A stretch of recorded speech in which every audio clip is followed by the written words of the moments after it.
Now at 6 and streaming on crossroadstoday.com, a Victoria County man arrested in connection to a murder case. Plus an update on whether extended services helped open space at the animal shelter. And a mother charged with capital murder after the death of her toddler. We had another sunny day and we continue our streak of sunny, hot and dry days. But we look for the horizon to see if there's any rain coming, and we'll be talking about that coming up in just a few minutes. And UHV men's and women's soccer teams played at home today versus Xavier University of Louisiana. I'll highlight both of these teams coming up in sports. You're watching 25 News now at 6. Good evening and thank you for joining us. I'm Shauna Curry. Don Brubaker is off tonight. Victoria County Sheriff's Office makes an arrest in a Mission Valley murder case.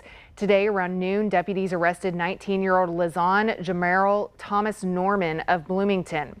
He's accused in the murder of 20-year-old Nathaniel Escobedo on October 19th in the Mission Valley area. The shooting happened in the 9800 block of Lower Mission Valley Road. Escobedo was taken to the hospital in a private vehicle where he died from his injuries. Court records show Norman took a plea deal in August for a charge of unlawful carrying of a weapon and was given 1 year probation. More than 2,000 Victoria County voters have cast a ballot in person for the third day in early voting. So far, a total of 7,970 people have taken advantage of early voting. That's 13.7% of Victoria County's more than 58,000 registered voters. The polls are open from 8 a.m. to 7 p.m. on Friday. On Saturday, you can vote from 7 a.m. to 7 p.m. And on Sunday, the polls are open from noon to 6 p.m. Next week, polls are open from 7 a.m. to 7 p.m. All early voting for Victoria County takes place at the Dr. Patty Dodson Public Health Center on Navarro Street. The Victoria ISD is hosting more information sessions about the voter-approved tax rate election on the ballot, which the district plans to use on increasing teacher and staff wages. The 9-cent increase would cost a homeowner with a $235,000 home $121.50 more per year.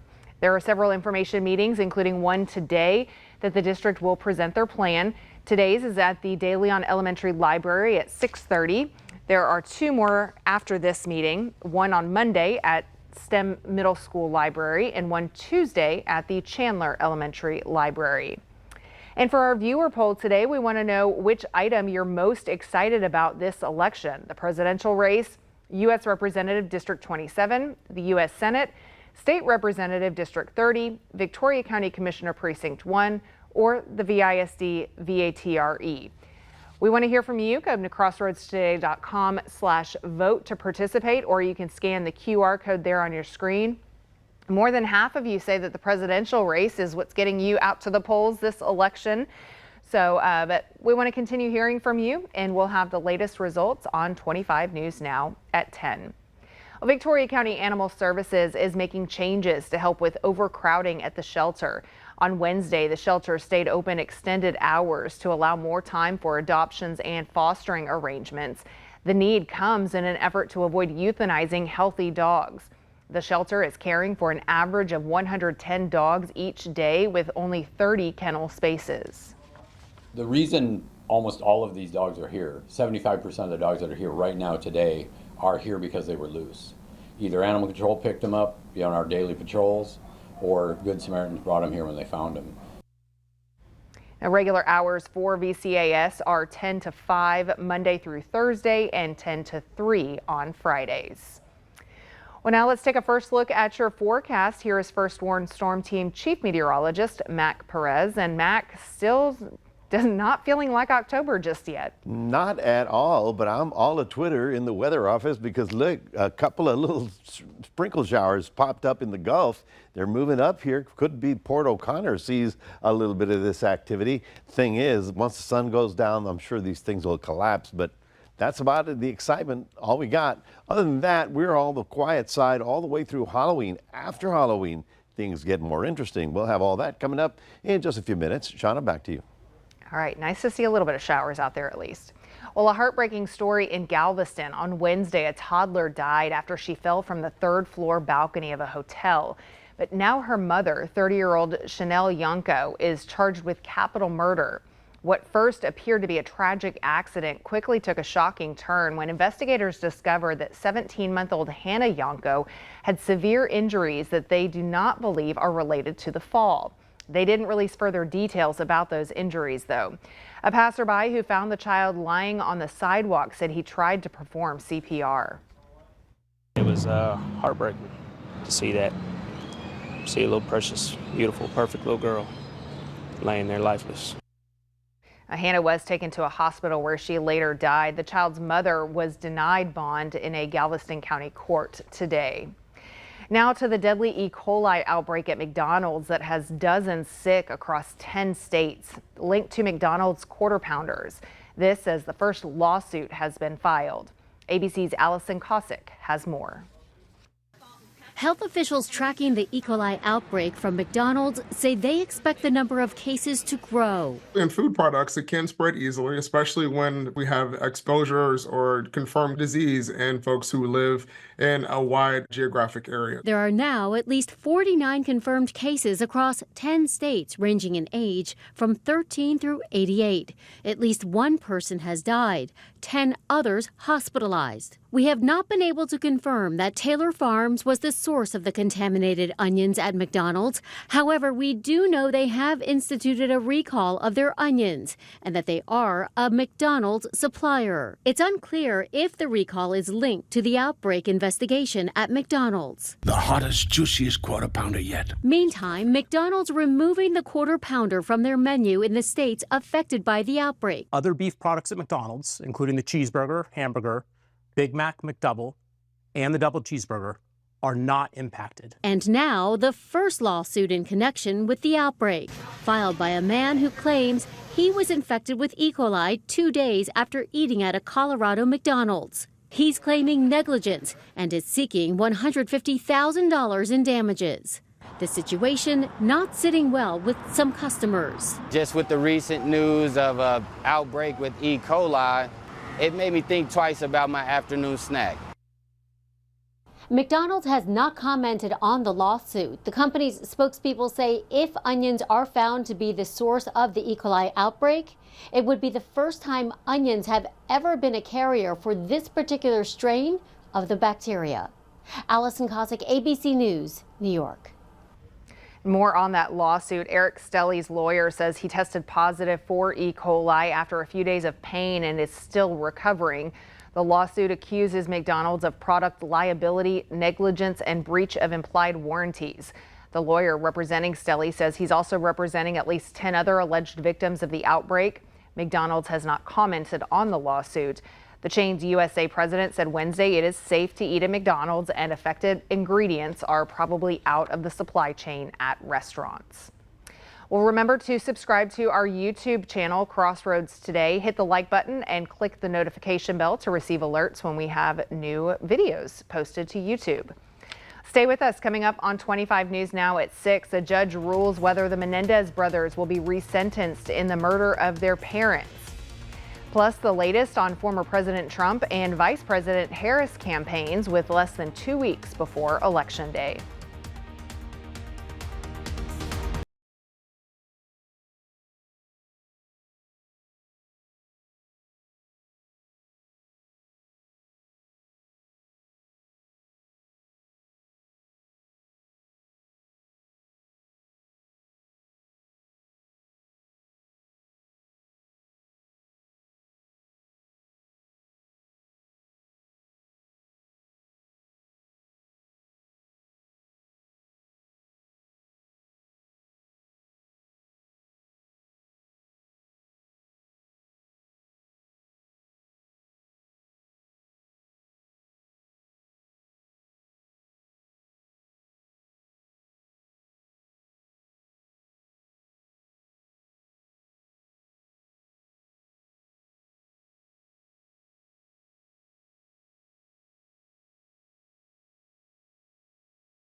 Welcome back. Prosecutors are recommending Eric and Lyle Menendez be resentenced for the 1989 killings of their parents in Beverly Hills.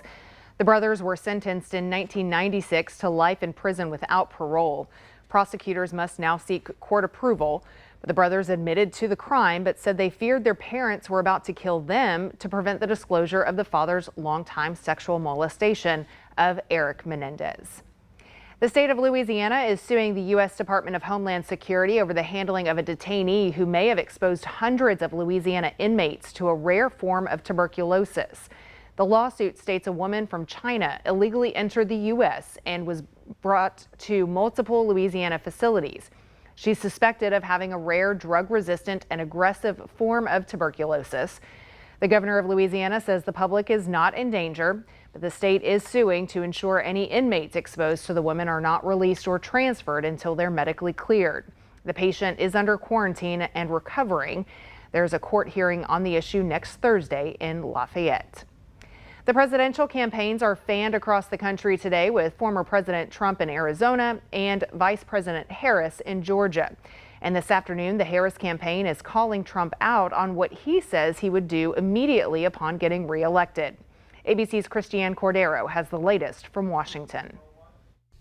As both candidates prepare to deliver their closing arguments to voters, today former President Trump sat down with a conservative radio host who asked Trump if on day one he would rather pardon himself or fire special counsel Jack Smith. It's so easy. I would fire him within 2 seconds. The Harris campaign responded, referencing what it calls a warning from Trump's longest-serving chief of staff. They are weighing in courageously in many cases in support of what we need to have, which is a president of the United States who understands the obligation to uphold the Constitution of the United States. In an interview with the New York Times, retired four-star General John Kelly called Trump a fascist who has praised Hitler and wanted generals like his. So he certainly falls into the general definition of fascist, for sure. Trump denies Kelly's first-hand accounts. The former president made no mention of Kelly on the campaign trail, but on social media last night called Kelly a lowlife and a bad general, despite expressing confidence in him in the past.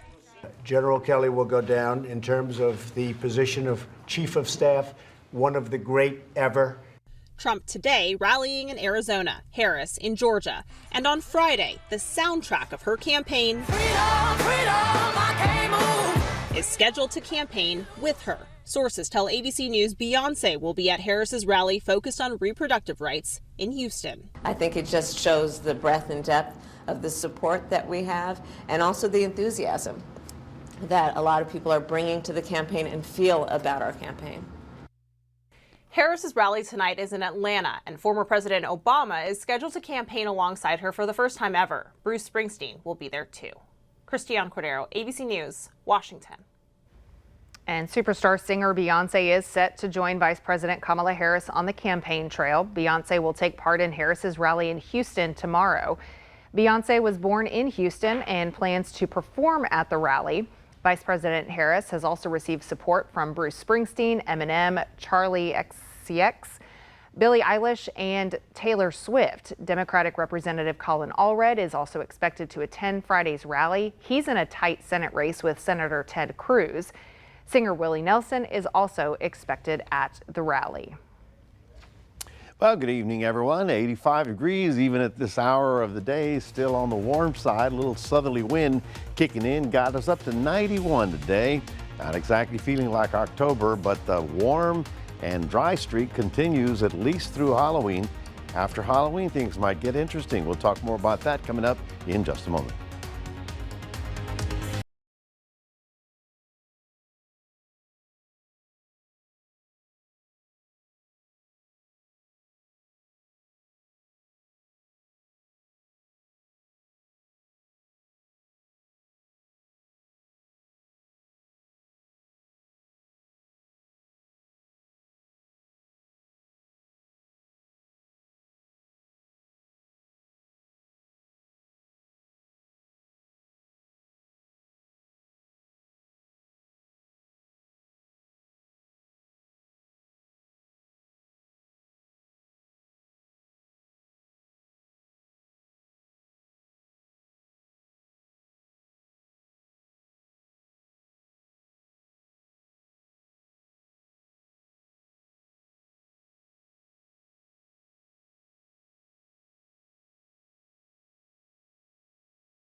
Well, good evening, everyone. At this time, I'm at Twitter in the newsroom or in the weather office because all of a sudden we got a couple of little showers off the Gulf of Mexico. Isn't that neat? Look at that. We haven't seen that in so long. Now, the possibility of it actually reaching shore is, fairly slim. But if you're in Palacios or maybe even in Port O'Connor, you might actually see that moving toward you. Otherwise, we're still on the quiet side of things. That's kind of an errant little cluster of showers that developed out over the Gulf waters. The entire state continues under sunny and dry conditions. They're already talking about the word drought, and we'll certainly be watching it for you. High pressure that was off the East Coast has finally moved out, and then all of a sudden they got a real nice fall feel there. For us, we either look to the tropics for something or to the northwest for something, and I am looking to the northwest. Here's that little activity. There's Rockport, and Port O'Connor would be right about here, so wow, that's exciting that all of a sudden a few little showers are possible to get even close to the mainland with a little luck. But thing is, once the sun goes down, all that I'm sure will be evaporating. Shouldn't be a problem overnight. Southerly winds over our area got up to about 15-20 miles an hour today, a little breezier than we have been. All of that bringing up the Gulf air and also the moisture. That's why we had the fog this morning. We'll probably do fog again tomorrow morning as well. But as I mentioned, I look to the northwest because we have a huge winter storm already developed in the Pacific. That's going to slam into the northwest coast, dive over the Rockies, and tease us with a frontal system on Halloween. Okay, it's a few days out, but it'll give us just a little bit of a tease. I'm saying it's not going to be a huge cold front moving through with big rain. It just, shall we say, gets close enough to North Texas to fall apart and give us a little bit of a drizzle possibility as we get to Halloween. We'll certainly update that for you. While we were at 91, they were at 71 in Amarillo, those lucky guys. We are looking, of course, at temperatures still staying in the 90s all the way through. Christy, the hurricane, is a big storm, but it's moving out to sea, not a problem. It's here in the Caribbean, where the computer models keep telling us another potential tropical system developing there. And then it's a very interesting development because it's going to wander around there until it decides whether to go northeast or north. And if it goes north, it's going to be a problem for Florida again. So we'll take a look at your day planner for tomorrow. Port Lavaca looking for a little fog in the morning, then partly cloudy in the afternoon, getting up to about 85. Inland area still hovering at around 90, 89, 90 degrees, but with a little cloud cover and generally dry conditions. Now, if you got anything planned outdoors, you're fine through the weekend. In fact, you're fine through most of the early part of the week, but with a little cloud cover and maybe a 20% chance of some spooky showers showing up for Halloween, we'll certainly have the latest for you. That's your 7-day forecast, reminding everybody we do have a QR code. Love for you to scan that. Put Crossroads a Day on your phone. Here's Shauna. All right, we need that rain. Hopefully it will come in the morning if we get it on Halloween. Well, now we send it over to Max Williams with a look at what's coming up in sports. Yeah, Shauna, today is Thursday, and that means Athlete of the Week. I'll tell you who that is coming up in sports.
Now, our athlete of the week last week was star volleyball player Addison Azuna, who surpassed 2,000 kills at Victoria East already and still is going. But who will be our athlete of the week here tonight? It'll be from Hallettsville Sacred Heart quarterback Clayton Haas, who helped the Indians win last week versus Shiner St. Paul. Here's sports reporter Ray Robinson with more for our athlete of the week.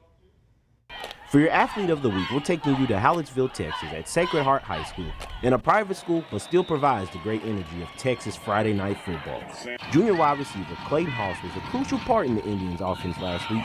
He finished with 3 touchdowns, which led to their 28-6 victory against the St. Paul Cardinals. I really just, second half, we kind of got it in us.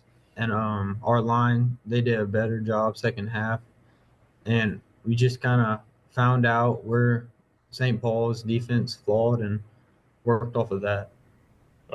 Haas credits his family for the urge and the love of the game. First started playing football in about 6th grade, and over time it's just progressed with having an older brother who's a really good athlete and was a very good football player. So it just progressed over time. Haas's approach to football is one that Coach Seidler sees and appreciates.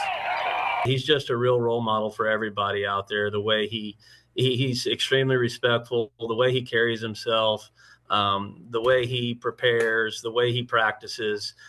He's just a first-class young man, and he's just a real joy to coach. Let's wish Haas and the Sacred Heart Indians good luck as they are on the road to take on Rose Hill Christian in Tomball. Ray Robinson, KAVU TV 25 News Now, Sports. All right, thanks. Right now from our athlete of the week to our game of the week. This week, we're having Goliad versus Edna here in a top 10 battle. I asked you at home who will win here for this game, and doesn't look like the results, but I do remember looking at it earlier. People were choosing. There it is, popped it up. Edna right now has the lead there, 79%. And again, for Goliad, 21% there. So see if that changes up here going into the 10 o'clock hour here later. Now over to soccer. UHV men's and women's soccer teams played at home today versus University of Xavier, Louisiana at the Cage. And the men's team heads in this game, again, looking to solidify a playoff spot. The record heading in is 6-4-2 and then 4-4-1 in conference play. And the men's team had some star players in Matt Sturgeon, Matthias Jorstedt, and Jurnar Rolfsson. But the men's team also, they didn't get the result they wanted. They lost the game 3-1, and the lone goal for the Jaguars came from Matt Sturgeon.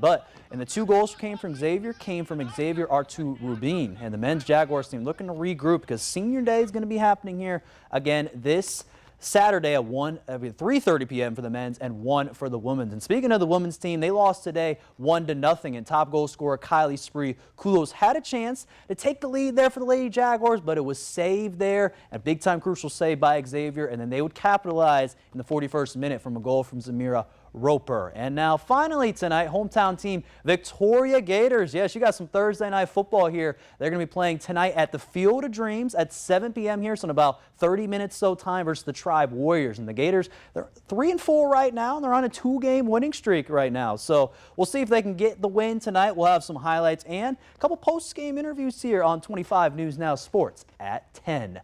That's going to do it here in sports. Shauna, back to you. All right, thanks a lot, Max. Well, we're back in a moment. A new style for your 4-legged friend has been a huge hit. We'll learn more.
Well, it looks like a new fashion accessory for your dogs are a huge hit.